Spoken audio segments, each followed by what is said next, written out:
आखिर कौन जीतेगा अगर हो जाए इन तीनों योद्धाओं में महायुद्ध में। जैसे कि हम सभी जानते हैं कि राम, परशुराम और श्री कृष्ण यह तीनों ही भगवान विष्णु के अवतार हैं और इन तीनों की शक्तियां बहुत ही अद्भुत और बेमिसाल है। लेकिन अगर इन तीनों का आपस में लड़ाया जाए तो कौन इनमें से सर्वशक्तिमान होगा और किसकी शक्ति अधिक प्रबल होगी, तो आइए जानते हैं इस वीडियो में। लेकिन उससे पहले अगर आप भी एक पक्के सनातनी हैं तो चैनल को सब्सक्राइब करें जाएं और वीडियो को लाइक करें। दोस्तों, इन तीनों की शक्तियां जानने से पहले हमें इनके रहस्य के बारे में जानना होगा। तो सबसे पहले जानते हैं श्री राम के बारे में। दोस्तों, भगवान राम एक ऐतिहासिक महापुरुष थे और इसके पर्याप्त प्रमाण है। शोध अनुसार पता चलता है कि भगवान राम का जन्म 5114 ईस्वी पूर्व हुआ था। चैत्र मास की नवमी को रामनवमी के रूप में मनाया जाता है। उपरोक्त जन्म का समय राम की वंश परंपरा और उनकी पीढ़ियों से भी से होता है।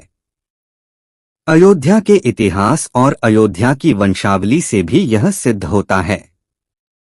दोस्तों, भगवान राम को 14 वर्ष का वनवास हुए था। उनमें से 12 वर्ष उन्होंने जंगल में रहकर ही काटेगा। 12वें वर्ष की समाप्ति के दौरान सीता का हरण हो गया, तो बाद के 2 वर्ष उन्होंने सीता को ढूंढने वानर सेना का गठन करने और रावण से युद्ध करने में गुजारे। 14 वर्ष के दौरान उन्होंने बहुत ही महत्वपूर्ण कार्य किए, जिसके चलते आज भी हमारे देश और देश के बाहर राम संस्कृति और धर्म को देखा जा सकता है। दोस्तों, 14 वर्ष के वनवास में से अंतिम 2 वर्ष प्रभु श्री राम दंडकारण्य के बंध से निकलकर सीता माता की खोज में देश के अन्य जंगलों में भ्रमण करने लगे और वहां उनका सामना देश की अन्य कई जातियों और वनवासियों से हुआ। उन्होंने कई जातियों को इकट्ठा करके एक सेना का गठन किया और वे लंका की ओर चल पड़े। श्री राम की सेना ने रामेश्वरम की ओर कूच किया। महाकाव्य रामायण के अनुसार भगवान श्री राम ने लंका पर चढ़ाई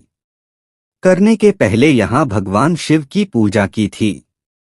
रामेश्वरम का शिवलिंग श्री राम द्वारा स्थापित शिवलिंग है। इसके बाद प्रभु श्री राम ने नल और नील के माध्यम से विश्व का पहला सेतु बनवाया था और वह भी समुद्र के ऊपर। आज उसे राम सेतु कहते हैं, जबकि राम ने इस सेतु का नाम नल से सेतु रखा था। दोस्तों, श्री राम द्वारा जल समाधि लेने की घटना को हिंदू दलितों का धर्मांतरण करने वाले आलोचकों ने आत्महत्या करना बताया। मध्यकाल में ऐसे बहुत से साधे हुए हैं जिन्होंने जिंदा रहते हुए सभी के सामने धीरे धीरे देह छोड़ दी और फिर उनकी समाधि बनाई गई। राजस्थान के महान संत बाबा रामदेव ने जिंदा समाधि ले ली थी, तो क्या हम यह कहें कि उन्होंने आत्महत्या कर ली? दरअसल अयोध्या आगमन के बाद राम ने कई वर्षों तक अयोध्या का राजपाट संभाला और इसके बाद गुरु वशिष्ठ व ब्रह्मा ने उनको संसार से मुक्त हो जाने का आदेश दिया। एक घटना के बाद उन्होंने जल समाधि ले ली थी।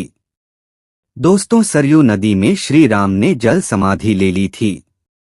आश्विन पूर्णिमा के दिन मर्यादा पुरुषोत्तम राम ने अयोध्या से सटे फैजाबाद शहर के सरयू किनारे जल समाधि लेकर महाप्रयाण किया। श्री राम ने सभी की उपस्थिति में ब्रह्म मुहूर्त में सरयू नदी की ओर प्रयाण किया। उनके पीछे थे उनके परिवार के सदस्य भरत, शत्रुघ्न और मिला मांडवी और श्रुति। कृति ओम का उच्चारण करते हुए वे सरयू के जल में एक एक बाद आगे बढ़ते गए और जल उनके हृदय और अंधेरों को छूता हुआ सिर के ऊपर चढ़ गया। चलिए अब जानते हैं परशुराम के बारे में। दोस्तों, परशुराम जी का नाम पहले राम था।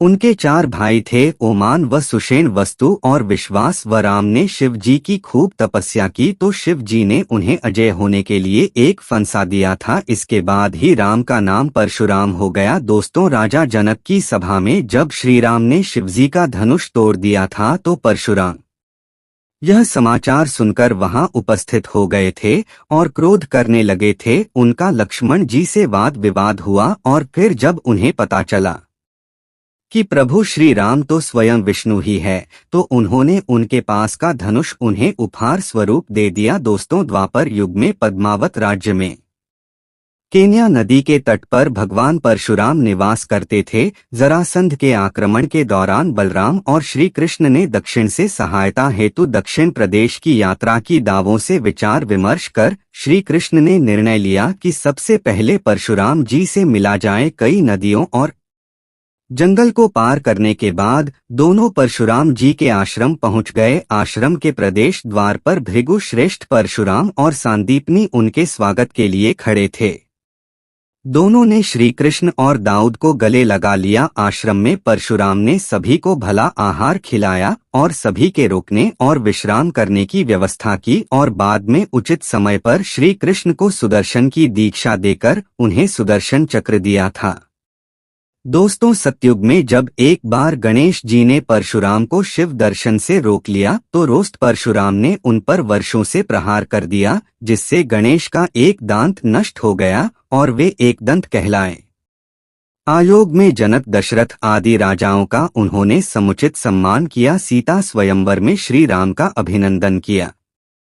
द्वापर में उन्होंने गौरव सभा में कृष्ण का समर्थन किया और इससे पहले उन्होंने श्री कृष्ण को सुदर्शन चक्र उपलब्ध करवाया था। द्वापर में उन्होंने ही असत्य वाचन करने के दंडस्वरूप गर्दन को सारी विद्या विस्मृत हो जाने का श्राप दिया था। उन्होंने भीष्म, द्रोण, कर्ण को शस्त्र विद्या प्रदान की थी। इस तरह परशुराम के अनेक किस्से हैं। चलिए अब जानते हैं कृष्ण के बारे में। दोस्तों, 3112 ईसा पूर्व हुए भगवान श्री कृष्ण एक राजनीतिक, आध्यात्मिक और योद्धा ही नहीं थे, वे हर तरह की विद्याओं में पारंगत थे। भगवान श्री कृष्ण से धर्म का एक नया रूप और संघ शुरू होता है। श्री कृष्ण ने धर्म, राजनीति, समाज और नीति नियमों का व्यवसायीकरण किया था। कहते हैं कि भगवान श्री कृष्ण की देह कोमल अर्थात लड़कियों के समान मृदु थी, लेकिन युद्ध के समय उनकी देह विस्तृत और कठोर हो जाती थी। जनश्रुति अनुसार ऐसा माना जाता है कि ऐसा इसलिए हो जाता था क्योंकि वे योग और कलारिपयत्तु विद्या में पारंगत थे।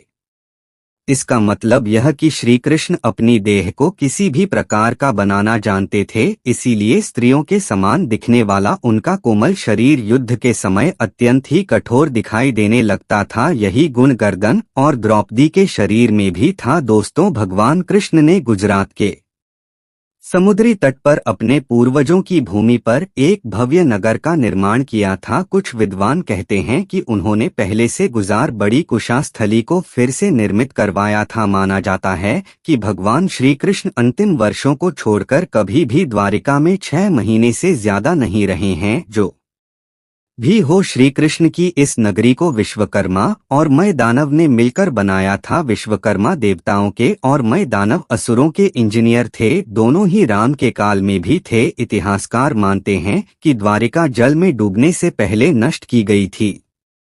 किसने नष्ट किया होगा द्वारिका को, यह सवाल अभी भी बना हुआ है। हालांकि समुद्र के भीतर द्वारिका के अवशेष ढूंढ लिए गए हैं। वहां उस समय के जो बदन मिले हैं वो 1528 ईसा पूर्व से 3000 ईसा पूर्व के बताए जाते हैं। दोस्तों, बलराम जी के देह त्यागने के बाद जब एक दिन श्री कृष्ण पीपल के नीचे ध्यान की मुद्रा में लेते थे, तब उस क्षेत्र में एक जरा नाम का बहेलिया आया हुआ था। जरा एक शिकारी था और वह हिरण का शिकार करना चाहता था। जरा को दूर से हिरण के मुख के समान श्री कृष्ण का तलवा दिखाई दिया। बहेलिये ने बिना कोई विचार किए वहीं से एक तीर छोड़ दिया, जो कि श्री कृष्ण के तलवे में जाकर लगा। जब वह पास गया तो उसने देखा कि श्री कृष्ण के पैरों में उसने तीर मार दिया है। इसके बाद उसे बहुत पश्चाताप हुआ और वह क्षमा याचना करने लगा। तब श्री कृष्ण ने बहेलिये से कहा कि जरा तू डर मत, तूने मेरे मन का काम किया है, अब तू मेरी आज्ञा से स्वर्ग लोक प्राप्त करेगा। दोस्तों, बहेलिये के जाने के बाद वहां श्री कृष्ण का साथी दारुक पहुंच गया। दारोगा को देखकर श्री कृष्ण ने कहा कि वह द्वारिका जाकर सभी को यह बताए कि पूरा यदुवंश नष्ट हो चुका है और बलराम के साथ कृष्ण भी वधाम लौट चुके हैं। अतः सभी लोग द्वारिका छोड़ दूंगा, क्योंकि यह नगरी अब जलमग्न होने वाली है। मेरी माता पिता और सभी प्रियजन इंद्रप्रस्थ को चले जाएं।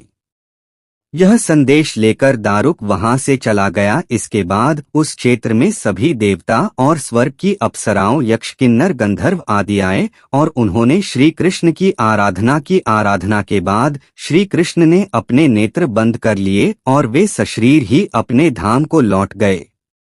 पौराणिक मान्यताओं के अनुसार प्रभु ने त्रेता में राम के रूप में अवतार लेकर बाली को छुपकर तीर मारा था। कृष्णावतार के समय भगवान ने उसी बाली को जरा नामक बहेलिया बनाया और अपने लिए वैसी ही मृत्यु चुनी जैसी बाली को दी थी।